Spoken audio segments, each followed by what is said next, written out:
So,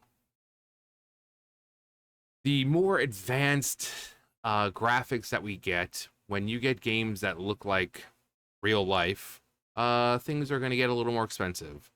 A lot of money goes into making them look all nice and pretty. Music's a big thing in games that costs a lot, but the more realistic the graphics, the more work that has to be put in, it comes to hardware or software or whatever, and you'll find that games that tend to look more realistic will tend to be a little more pricey. It's kind of like clothes or something, bigger sizes, it's more material, more expensive. Um, but if we're if this is be is if this is going to become a standard, which people are already like, okay, why are we spending 70, $80 on a game? But gaming industry hopes that GTA 6 prices open the floodgates for $100 base games. So bare minimum, instead of like you have a game where it's like, oh, it's 49.99, but then you have like the DLC or whatever that comes out at a certain amount, or a deluxe edition that may be sold at the same time where it's like, oh yeah, this is 49.99, but then the deluxe edition is like 100. No, they want the base game to be $100, which is insane. It's insane. Is the end of affordable? Is this the end of affordable gaming? Well, not really, because people have entire backlogs of games that they have no mind, they have no problem playing over and over. You know, I mean, if we want this to be another gaming market, a gaming industry crash of like the 80s, then they're well on their way, because now people know more about games than they did back then, and we know it's like we don't have to buy your game. It's not a niche little thing that it was back then with some, oh, it's just for nerds. No, everyone plays games now, in some kind of way. And most people have realized, you know, we don't have to buy these games. After almost what, 20, 30, 40 years of video games, people have no problem busting out the old Nintendo to play games. So if $100 for the base game is going to be a normal thing, like, we don't have to. I mean, right now people have already been voting with their wallets, and like, oh, well, this game has this in it and I don't like that, or this game blah blah blah, and so I'm just not going to spend that 70, $80 on it. Um, a video game analyst was noted that there's some hope within the game industry that the price of GTA 6 could skyrocket to $100. The idea of standard video game prices jumping to $100 is being floated as a possibility thanks to the hype surrounding GTA 6, which, whenever that comes out. According to Matthew Ball's State of Video Gaming in 2025 report, some in the industry, some in the gaming industry hope Take-Two Interactive will use the unprecedented. So basically, it's like, oh well, there's going to be so much hype around this game, we could get more money out of it if we increase it to $100 just for the base game. People will buy it because they think you're fucking stupid, and I'm sure there are.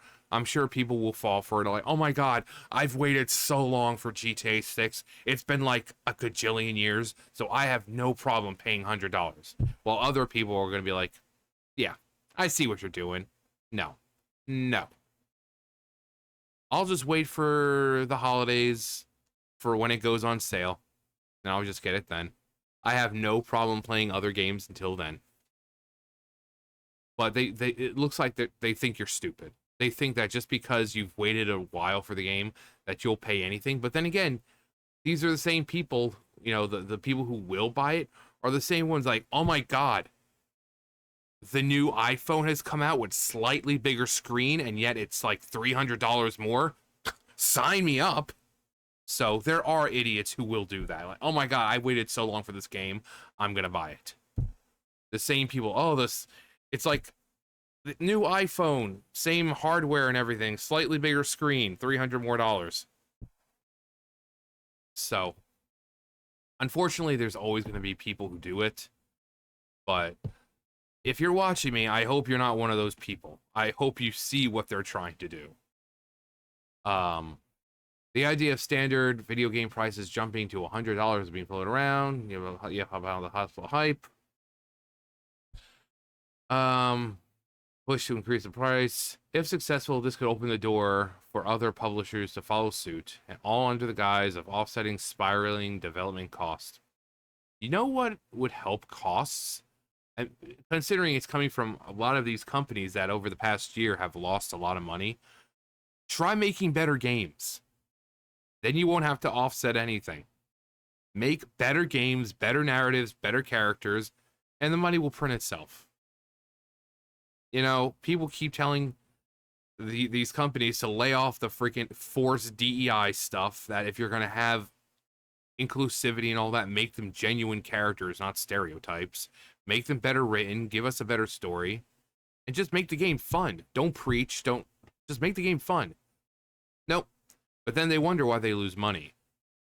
They keep talking about the modern audience when even clearly the modern audience doesn't want these kinds of games. And it's been shown all throughout 2024. Every single time a game coming out promoting DEI was announced, it never sold. It never sold. But sure, keep telling me there's a modern audience that wants it. So you shouldn't have to offset if you make fun games and you're raking in that money, you won't have to worry about any of this. Because you'll have so much money that you won't know what to do with most of it. You know, on cold days, you'll be like, you know what, we have so much money, we could just burn some of this money to keep ourselves warm. This concept, while perhaps tempting for game publishers, could spell disaster for the industry. Here is why. Because there's always something new.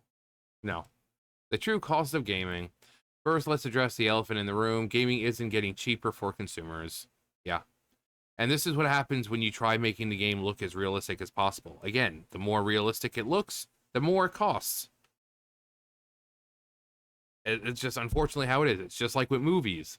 The more realistic the CGI, which quite frankly, if you're going to try to make the CGI look as realistic as possible when it comes to certain characters, you might as well just do, you know, practical stuff. People in costumes or makeup. It'll save you a lot more money. It'll save you a couple $100 million.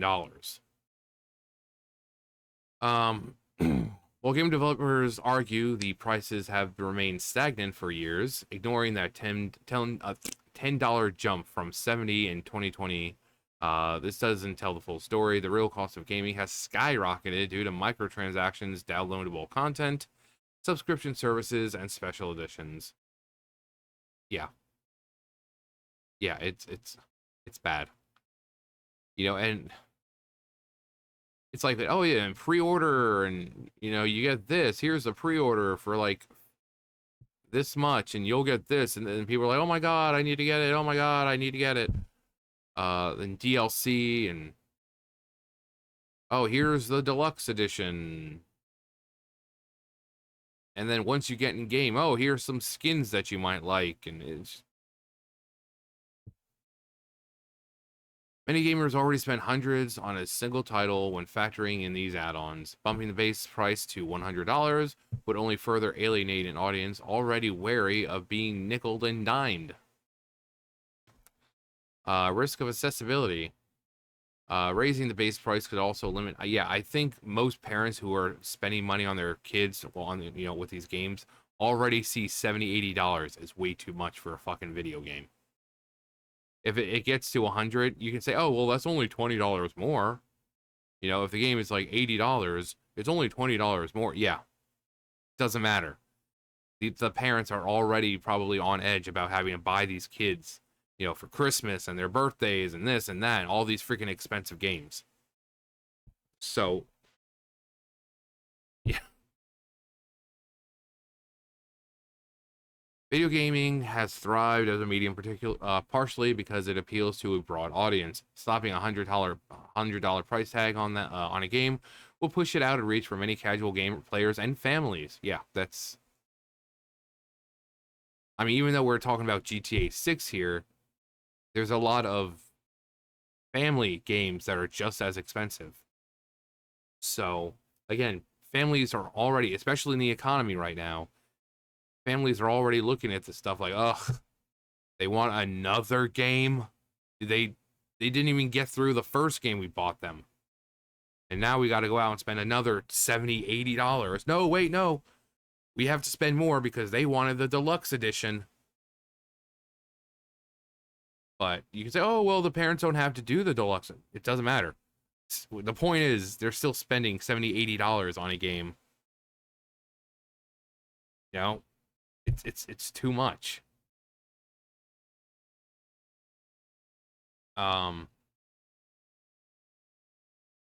while industry leaders might hope to recoup costs from dedicated fans willing to pay the premium, the long-term damage to gaming's widespread casual appeal could be severe. Lessons from history. Uh-huh. Uh-huh. Let's not forget the lessons of history. The infamous video game crash of 1983 was partly driven by a disconnect between industry greed and consumer expectations. Often called the Atari shock, the crash was significant industry collapse in North America that led to massive financial loss for game companies and a flooded market, and the near death of the home video game market. The early 1980s economic downturn added financial strain as families cut. Yeah. I mean, if I'm sure if you lived through the 80s, you know all about this. Um, but discretionary spending, including video games. Yeah, which is going to be the exact same thing now. Again, families in particular are already probably looking at these $70, $80 games. They're like, no, just another one, another one. And then if it hikes up to 100, it's like, no, we're not. The kid will start complaining. It's like, no, we're not getting you this game because it's going to be the same kind of game. It just looks nicer. I mean, you have plenty of games that you can replay that look just like this, that are cheaper. And you already own them. Why don't you play those?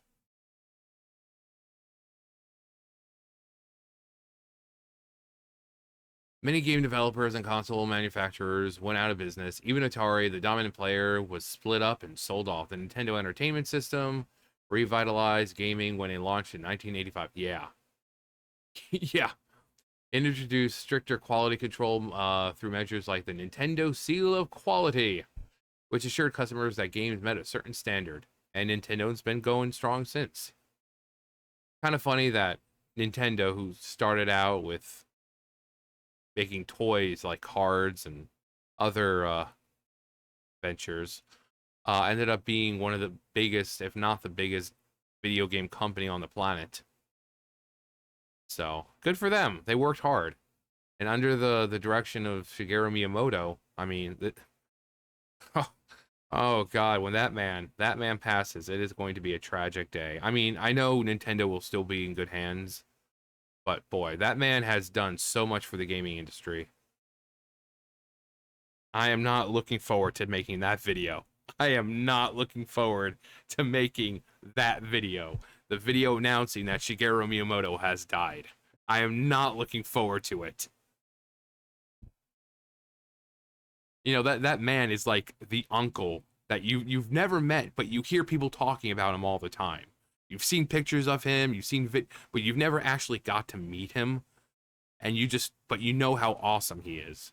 So even when he dies, you're still just very upset and broken because you had this amazing guy in your life. You never got to meet him, but you know that he's done so much. That's exactly what it is for like Miyamoto. That man. Oh my God. The 1983 crash serves as a cautionary tale about the dangers of greed, poor quality control, and oversaturating the market. Yeah, pretty much back in the day with Atari, anyone and their mother can make a game. I mean, I think the AVGN, you know, the nerd, kind of show the kind of games that were allowed to be made for Atari. So you could have anything. You could have anything. And there was, but Nintendo was like, no, we're gonna have quality. We're gonna have standards. So yeah, you can make a game for Nintendo. Doesn't mean it's gonna get the seal of approval. Um, beat them and eat them. Uh, Custer's Revenge. Price Sharp. Oh, Atari, how we miss you and your mature rated games. Although back then they weren't rated because there was no rating system back then. The rating system is actually fairly new. But back then, when you could such titles as Beat 'em and Eat 'em.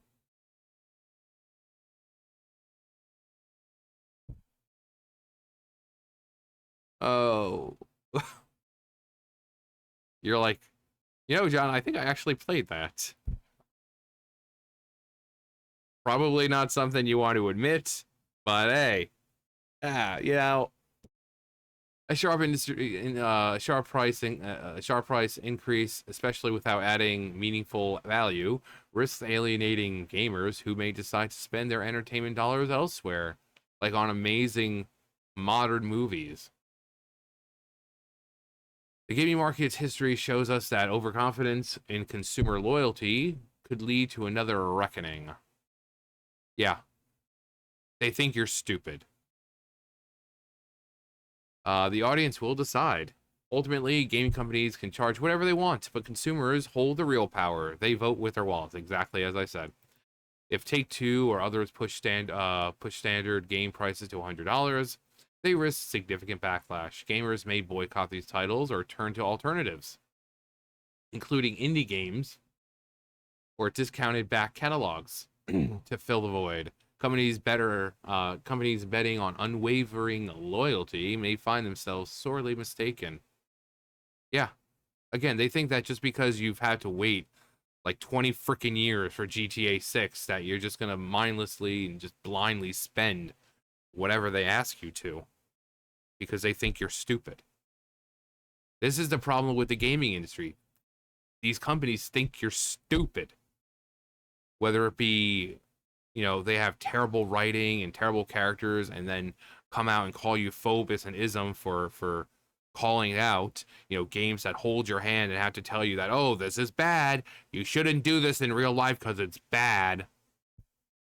Puzzles that are way too easy that basically walk you through the entire thing. I was talking about Echo the Dolphin like yesterday or the day before, and Echo the Dolphin, great game. And back then, this was the early '90s. We didn't have internet. We didn't we didn't have real ways of finding our way through puzzles. We could maybe hope to find it in the latest edition of one of the gaming magazines, or pray to Lucifer that one of our friends had played the game and they got past that point.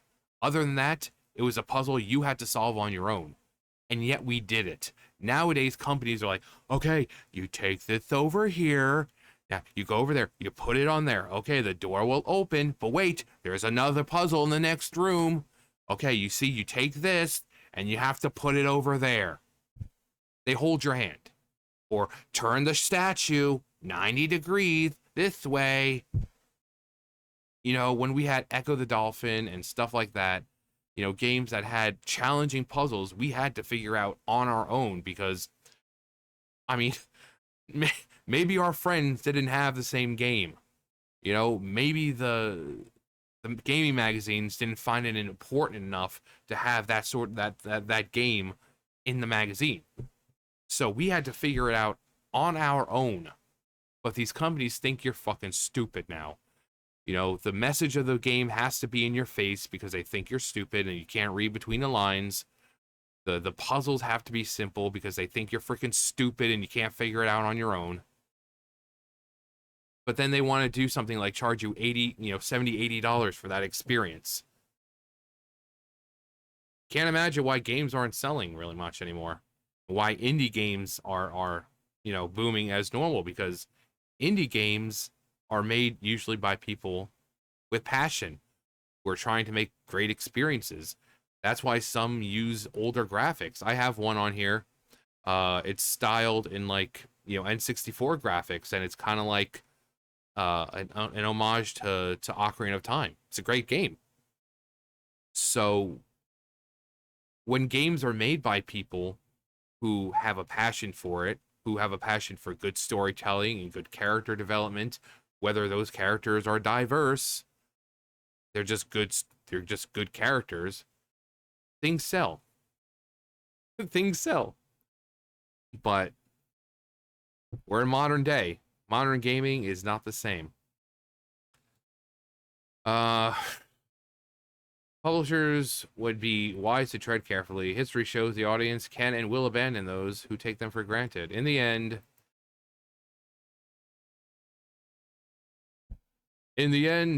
every heart returns to the darkness whence it came. See, darkness is the heart's true essence. That's not true. The heart may be weak, and sometimes it may even give in. But I've learned deep down there's a light that never goes out. So you have come this far, and still you understand nothing. Every light must fade. Every heart return to darkness. Kingdom Hearts, people.